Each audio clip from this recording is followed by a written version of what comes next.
Bonjour et bienvenue sur le Bloc Smash. Ici Vincent Larrivée de Volleyball Québec. Dans cette vidéo, je vous propose un exercice pour travailler et corriger la condition posturale de syphose thoracique. Cette condition où on a le dos rond, les épaules vers l'avant et les omoplates qui s'éloignent de la colonne vertébrale.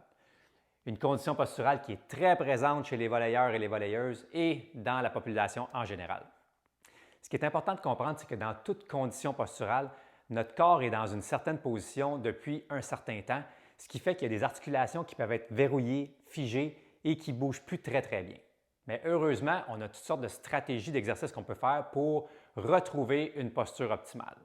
Et une des stratégies intéressantes, c'est de mobiliser nos articulations. Dans le cas de la syphose thoracique, ça va être important de redonner de la mobilité principalement à nos vertèbres thoraciques afin de pouvoir reprendre cette extension-là au niveau du haut de notre corps. Donc, je vous présente ici un exercice que vous pouvez faire régulièrement 3, 4, 5 fois semaine qui va vous permettre de mobiliser vos vertèbres et de reprendre de la mobilité dans votre colonne vertébrale. Tout ce que vous avez besoin, c'est d'un foam roller. S'assurer que notre colonne vertébrale et que notre cage thoracique bougent de façon fluide et efficace est extrêmement important pour préserver notre posture et aussi pour éviter toutes sortes de douleurs et de blessures un peu partout dans le corps. Donc, un exercice qui est extrêmement important à faire est de mobiliser notre colonne au niveau de l'extension et de la flexion thoracique. Pour faire ça, on peut utiliser un foam roller avec un diamètre de 6 pouces de circonférence qu'on place au sol, puis en fait, on va se coucher dessus. Donc, ce qu'on fait, c'est qu'on se couche sur le dos avec les jambes fléchies et on veut s'assurer d'avoir le bout du foam roller environ en ligne avec le bas de nos pectoraux. De cette position-là, on va utiliser le bout du foam roller comme point pivot pour bouger et mobiliser nos vertèbres. Donc, on va inspirer en gonflant la cage thoracique et même on peut rentrer le nombril légèrement vers la colonne.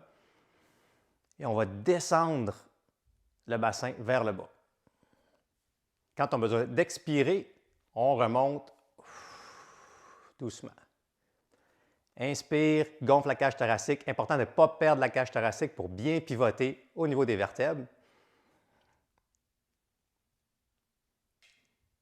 Et quand on a besoin d'expirer, on remonte.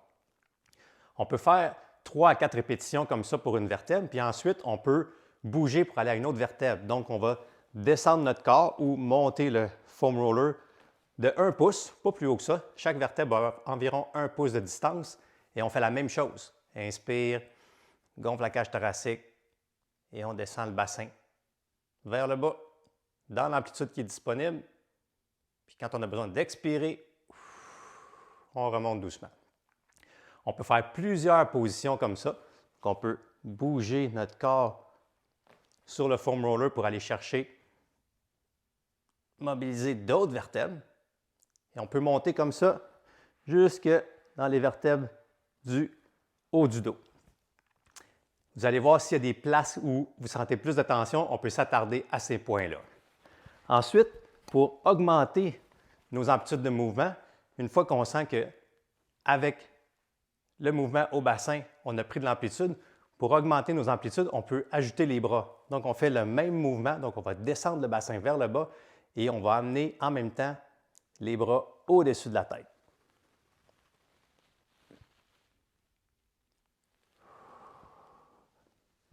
Donc, on inspire, gonfle la cage thoracique, descend le bassin et les bras dans les amplitudes disponibles et on remonte. Donc, on peut commencer l'exercice avec le bassin qui bouge seulement.